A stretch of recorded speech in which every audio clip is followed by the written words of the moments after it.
ایک کالا ناگ اپنی دم پر کھڑا پھنکار رہا ہے۔ اس کے منہ سے آگ نکل رہی تھی۔ یہ ناگ اللہ تعالیٰ نے بھیجا تھا تاکہ حسن حسین آگے جنگل میں نہ جا سکے۔ جب اس ناگ نے حضور صلی اللہ تعالیٰ علیہ وسلم کو دیکھا تو مڑ کر دوسری طرف چل دیا اور ایک بل میں داخل ہو گیا۔ حضور صلی اللہ تعالیٰ علیہ وسلم نے آگے بڑھ کر حسن و حسین کو گلے سے لگا لیا اور ان کے چہرے پر ہاتھ پھیرتے ہوئے فرمایا کہ اے میرے بچوں، تم پر میرے ماں باپ قربان ہو، تم میرے اللہ کے نزدیک کتنے عزت دار ہو۔ اور پھر حضور صلی اللہ تعالیٰ علیہ وسلم نے حضرت حسن کو دائیں کندھے پر اور حضرت حسین کو بائیں کندھے پر سوار کیا اور انہیں لے کر مدینہ کی طرف چل دیے۔ حضرت سلمان فارسی فرماتے ہیں کہ جب میں نے منظر دیکھا تو حسن و حسین سے کہا کہ اے بچوں، آج تمہاری سواری تو بہت اچھی ہے۔ تو حضور صلی اللہ تعالیٰ علیہ وسلم نے فرمایا کہ سواری کے ساتھ سوار بھی بہت اچھے ہیں۔ پیارے دوستو، ایک بار ہمارے حضور صلی اللہ تعالیٰ علیہ وسلم اپنی بیٹی فاطمہ کے گھر گئے تو حسن و حسین نظر نہیں آئے۔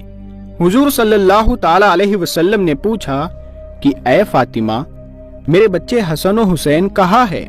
حضرت فاطمہ نے جواب دیا کہ اے اللہ کے رسول، آج صبح گھر میں کھانے کو کچھ بھی نہیں تھا، اسی لیے حضرت علی نے کہا کہ اے فاطمہ، میں حسن و حسین کو باہر لیے جاتا ہوں تاکہ کچھ کھانے کا انتظام کر لوں، ورنہ یہ دونوں گھر میں بھوکے تمہیں بہت پریشان کریں گے۔ اسی لیے اے اللہ کے رسول، حضرت علی حسن و حسین کو ایک یہودی کے باغ میں لے گئے ہیں۔ یہ سن کر ہمارے حضور صلی اللہ تعالیٰ علیہ وسلم اس یہودی کی باغ کی طرف چل دیے۔ اس کے باغ کے پاس پہنچ کر دیکھا کہ حسن و حسین پانی میں کھیل رہے ہیں اور ان کے پاس کچھ کھجوریں پڑی ہوئی ہیں۔ دوپہر کی دھوپ بڑھتی جا رہی تھی تو حضور صلی اللہ تعالیٰ علیہ وسلم نے حضرت علی کو بلا کر کہا کہ اے علی، دھوپ تیز ہونے والی ہے، اسی لیے جلدی سے میرے بچوں کو گھر لے جاؤ۔ حضرت علی نے کہا کہ اے اللہ کے رسول، بس میں جلد ہی حسن و حسین کو گھر لے کر پہنچتا ہوں۔ اور پھر ہمارے حضور صلی اللہ تعالیٰ علیہ وسلم نے حضرت حسن کو اپنی گود میں اٹھا لیا اور حضرت علی نے حضرت حسین کو اپنی گود میں اٹھا کر اور اپنے گھر کی طرف چل دیے۔ ہمارے حضور صلی اللہ تعالیٰ علیہ وسلم اپنے ان دونوں بچوں سے اتنی محبت کرتے تھے کہ ایک بار ہمارے حضور صلی اللہ تعالیٰ علیہ وسلم منبر پر کھڑے صحابہ اکرام کو خطبہ دے رہے تھے کہ تبھی حضرت حسین اپنے گھر سے نکلے۔ انہوں نے ایک لمبی چادر اوڑھ رکھی تھی، وہ چادر زمین پر گھسٹ رہی تھی۔ چلتے چلتے حضرت حسین کا پیر اس چادر میں الجھ گیا اور وہ زمین پر چہرے کے بل گر پڑے۔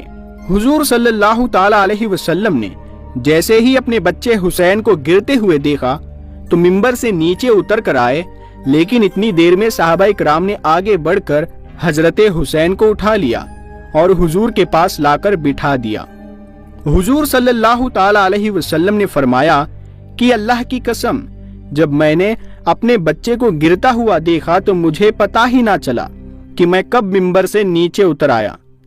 حضور صلی اللہ تعالیٰ علیہ وسلم کی وفات کے بعد حضرت ابو بکر خلیفہ بنے اور پھر ان کے بعد حضرت عمر خلیفہ بنے تو حضرت عمر کا ڈر لوگوں میں بہت زیادہ تھا، یہاں تک کہ بچے بھی حضرت عمر کو دیکھ کر بھاگ جاتے تھے۔ ایک بار حضرت حسن کچھ لڑکوں کے ساتھ گھر کے باہر کھیل رہے تھے کہ تبھی ادھر سے حضرت عمر کا گزر ہوا۔ جب بچوں نے حضرت عمر کو دیکھا تو سارے کے سارے بچے بھاگ گئے سوائے حضرت حسن کے۔ یہ دیکھ کر حضرت حسن کو بہت غصہ آیا کہ حضرت عمر کی وجہ سے میرا سارا کھیل برباد ہو گیا، تو انہوں نے غصے میں حضرت عمر سے کہا کہ کیا تم میرے نانا کے غلام نہیں ہو؟ یہ سن کر حضرت عمر رونے لگے اور حضرت حسن کو اپنی گود میں بٹھاتے ہوئے کہا کہ اے میرے بچے، قیامت کے دن بھی اس بات کی گواہی دے دینا کہ میں تمہارے نانا کا غلام ہوں۔ حضرت حسن و حسین جب بڑے ہوئے تو غریبوں کی بہت مدد کرتے تھے۔ ایک بار ایک شاعر نے حضرت حسین کی بہت تعریف کی تو آپ نے اس شاعر کو بہت زیادہ مال عطا کیا۔ اس پر ایک صاحب نے حضرت حسین سے کہا کہ آپ نے اسے اتنا زیادہ مال کیوں دے دیا؟ حضرت حسین نے انہیں سمجھایا کہ مجھے اس بات کا ڈر ہوا کہ کہیں یہ شاعر ایسا نہ کہہ دے کہ اے حسین، تم تو فاطمہ کے لڑکے ہو اور علی کے بیٹے ہو، تو تم مجھے اتنا کم مال کیوں دے رہے ہو؟ اسی لیے میں نے شرم سے اسے اتنا زیادہ مال دے دیا۔ دوستو، ایک بار حضرت حسن مدینہ کے ایک باغ کے پاس سے گزر رہے تھے کہ انہوں نے ایک لڑکے کو دیکھا کہ اس کے ہاتھ میں ایک روٹی تھی اور اس کے سامنے ایک کتا بیٹھا ہوا تھا۔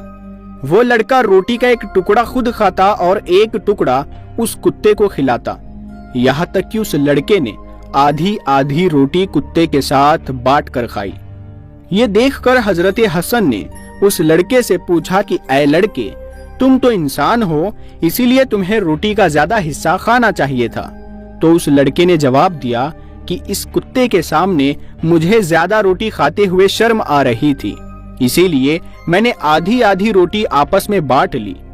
یہ سن کر حضرت حسن نے اس لڑکے سے پوچھا کہ تم کس کے غلام ہو؟ اس لڑکے نے کہا کہ میں آبان بن عثمان کا غلام ہوں اور یہ انہی کا باغ ہے۔ حضرت حسن نے کہا کہ اے لڑکے، جب تک میں واپس نہ آؤں تم یہیں پر رہنا۔ اور پھر حضرت حسن باغ کے مالک کے پاس پہنچے اور اس لڑکے کے ساتھ باغ کو بھی خرید لیا، اور پھر واپس اس لڑکے کے پاس آ کر کہا کہ اے لڑکے، میں نے تمہیں خرید لیا ہے۔ تو اس لڑکے نے سر جھکاتے ہوئے کہا کہ آج سے میں آپ کا غلام ہوں، آپ جو حکم دیں گے میں وہ مانوں گا۔ تو حضرت حسن نے فرمایا کہ اے لڑکے، تم میری طرف سے آزاد ہو اور یہ پورا باغ بھی اب تمہارا ہے۔ دوستو، یہ ہمارے رسول کے نواسوں کے کچھ واقعات تھے۔ اب آگے ہم بات کریں گے امام حسن و حسین کی شہادت کے بارے میں۔ دوستو، حضرت حسین کی شہادت کا واقعہ تو ایسا ہے کہ حضرت حسین کی شہادت سے آسمان اور زمین بھی کانپ اٹھے۔ یہ دنیا کا تنہا ایسا واقعہ ہے کہ جس کے بعد آسمان لال پڑ گیا تھا، اور اس دن بیت المقدس میں جو بھی پتھر اٹھایا جاتا اس کے نیچے سے خون ملتا تھا۔ کئی دنوں تک لال آندھیاں چلتی رہی اور ہر طرف ایک وحشت سی چھائی رہی، کیونکہ حضرت حسین کی شہادت کوئی عام شہادت نہیں تھی، بلکہ نبی کے نواسے حضرت حسین کو بڑی بے دردی سے کربلا کے میدان میں شہید کیا گیا تھا۔ پیارے دوستو، حضرت حسین ہمارے نبی حضور صلی اللہ تعالی علیہ وسلم کے ناتی اور حضرت فاطمہ کے لڑکے تھے۔ ہمارے حضور صلی اللہ تعالی علیہ وسلم کی وفات کے 50 سالوں کے بعد جب یزید بادشاہ بنا تو اس نے حکم دیا کہ سارے لوگ آ کر میرے ہاتھوں پر بیعت کرے اور مجھے اپنا بادشاہ و خلیفہ مانے۔ یزید ایک بہت گنہگار اور عیاشی کرنے والا انسان تھا۔ وہ مسلمانوں کا بادشاہ بننے کے بالکل لائق نہیں تھا، یہاں تک کہ کئی تاریخ لکھنے والوں نے یزید کے بارے میں لکھا ہے کہ وہ شراب بھی پیتا تھا۔ اسی لیے جب حضرت حسین کو اس بات کی خبر ہوئی کہ یزید مسلمانوں کا خلیفہ اور بادشاہ بن چکا ہے تو انہوں نے فرمایا کہ یزید بادشاہ بننے کے بالکل لائق نہیں ہے، اسی لیے میں کبھی بھی اس کے ہاتھوں پر بیعت نہیں کروں گا، کیونکہ حضرت حسین ہمارے نبی کے نواسے اور اس وقت لوگوں میں سب سے زیادہ مشہور ہستی تھے۔ اسی لیے مسلمانوں میں جب تک حضرت حسین یزید کو اپنا خلیفہ نہ مانتے تب تک دوسرے مسلمانوں کی ایک بہت بڑی تعداد بھی یزید کو اپنا خلیفہ ماننے کے لیے تیار نہ ہوتی۔ اب یہ خبر مدینہ کے گورنر ولید تک پہنچ چکی تو اس نے حضرت حسین کو اپنے پاس بلایا اور کہا کہ آپ یزید کو اپنا خلیفہ مان لے، ورنہ آپ کے خلاف کوئی بڑا فیصلہ لیا جائے گا۔ حضرت حسین نے جواب دیا کہ میں کسی گنہگار انسان کو اپنا بادشاہ ہرگز نہیں مان سکتا، اسی لیے میں مرنا تو گوارا کروں گا لیکن یزید کو کبھی بھی اپنا خلیفہ تسلیم نہیں کروں گا۔ دوستو، کوفہ شہر کے بہت سے لوگ ایسے تھے جو حضرت حسین کی طرح یزید کو اپنا خلیفہ ماننے کے لیے تیار نہیں تھے۔ اسی لیے جب ان لوگوں کو خبر ہوئی کہ حضرت حسین نے بھی یزید کو خلیفہ ماننے سے انکار کر دیا ہے تو کوفہ شہر والوں نے بہت سارے خط لکھ کر حضرت حسین کو کہا کہ آپ ہمارے پاس کوفہ آ جائے، ہم آپ کو اپنا بادشاہ اور خلیفہ تسلیم کریں گے، اور آپ کی خاطر اگر ہمیں لڑنا پڑے تو ہم اپنی جانوں کا نذرانہ بھی پیش کریں گے۔ یہ بات جب حضرت حسین کو پہنچی تو انہوں نے کوفہ شہر جانے کا ارادہ بنا لیا، لیکن حضرت عبداللہ بن عباس نے کہا کہ آپ اس طرح سفر نہ کریں، یزید کی حکومت بہت ظالم ہے، اسی لیے وہ آپ کے خلاف کوئی بھی قدم اٹھا سکتے ہیں، اسی لیے آپ کوفہ والوں کو پیغام بھیج دیں کہ اگر وہ حقیقت میں آپ کو اپنا خلیفہ تسلیم کرتے ہیں تو خود ہی اپنے لشکر لے کر مدینہ آ جائے۔ لیکن حضرت حسین نے جواب دیا کہ نہیں، میں کوفہ جانا مناسب سمجھتا ہوں، کیونکہ میں نے آج رات اس بارے میں ایک خواب دیکھا ہے اور میری لڑائی کرنے کا کوئی بھی ارادہ نہیں ہے۔ جب یزید کو خبر ہوئی کہ حضرت حسین نے اسے اپنا بادشاہ ماننے سے انکار کر دیا ہے تو اس نے ہر وہ طریقہ اپنایا کہ جس سے وہ حضرت حسین کو ڈرا دھمکا کر اپنی بات ماننے کے لیے راضی کر لے۔ اسی لیے جب یزید کو خبر ہوئی کہ حضرت حسین کوفہ شہر کی طرف اپنا لشکر لے کر نکل چکے ہیں اور کوفہ والے حضرت حسین کو اپنا خلیفہ اور بادشاہ بنانا چاہتے ہیں، تو یزید نے اپنے محل کے ایک بہت ہی ظالم اور سخت دل انسان کو کوفہ شہر کا گورنر بنا دیا۔ اس کا نام ابن زیاد تھا۔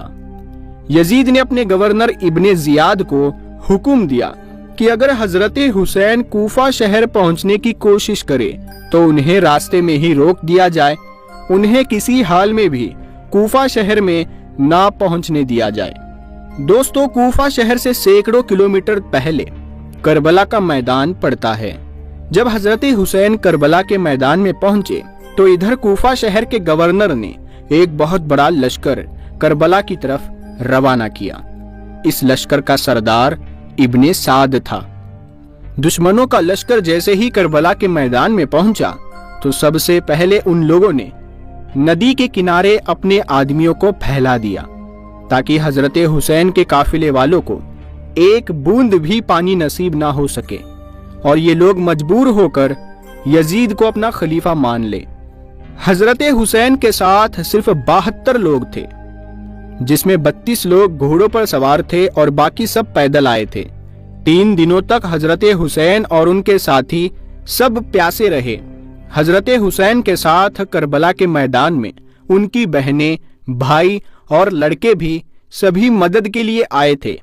دشمنوں کے لشکر نے جب دیکھا کہ پانی روکنے کے باوجود حضرت حسین اور ان کے ساتھی اپنی بات پر اڑے ہوئے ہیں تو ان لوگوں نے حضرت حسین کے لشکر پر حملہ کرنا چاہا۔ تو حضرت حسین نے دشمنوں کے سردار کو پیغام بھیجا کہ ہمیں رات بھر سوچنے کا موقع دو، پھر ہم فیصلہ کریں گے۔ یہ پیغام سن کر شمر کہ جس نے حضرت حسین کی گردن کاٹی تھی، تو اس نے کہا کہ ہم رات بھر کی مہلت نہیں دے سکتے، بلکہ اسی وقت حملہ کریں گے۔ لیکن آگے سے کسی نے کہا کہ اے شمر، مہلت ہی تو مانگ رہے ہیں، اگر وہ بغیر لڑے مان جاتے ہیں تو اس سے اچھی بات کیا ہوگی، اسی لیے رات بھر کی مہلت دے دینا چاہیے۔ شمر نے کہا کہ ٹھیک ہے، اگر رات بھر میں سمجھ جاتے ہیں تو ٹھیک، ورنہ صبح ہم حملہ کر دیں گے۔ یہ جمعے کی رات تھی۔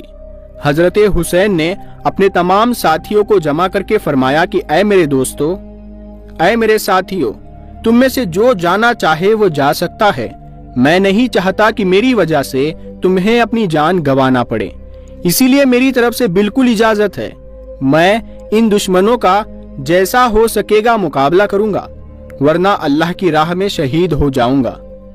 سارے ساتھیوں نے جواب دیا کہ اے حسین، کچھ بھی ہو جائے ہم آپ کو اس حالت میں چھوڑ کر واپس نہیں جائیں گے، اور ان دشمنوں کو آپ سے لڑنے سے پہلے ہمارا مقابلہ کرنا ہوگا۔ آپ کی خاطر ہم اپنے سر کٹوا دیں گے اور اپنی جانوں کا نذرانہ پیش کر دیں گے۔ ساری رات حضرت حسین اور ان کے ساتھیوں نے اللہ کے سامنے رو رو کر دعائیں مانگی اور اپنی فریاد رکھی۔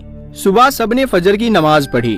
سامنے دشمنوں کا لشکر حملہ کرنے کو تیار تھا کہ اسی وقت حضرت حسین کو ہلکی سی نیند آ گئی، اور پھر جب وہ بیدار ہوئے تو مسکرانے لگے۔ ساتھیوں نے پوچھا کہ حضرت، آپ مسکرا کیوں رہے ہیں؟ تو حضرت حسین نے جواب دیا کہ ابھی خواب میں مجھے اپنے نانا حضرت محمد مصطفیٰ صلی اللہ تعالی علیہ وسلم نظر آئے تھے۔ وہ مجھ سے کہہ رہے تھے کہ بیٹا میں تمہیں لینے آ گیا ہوں۔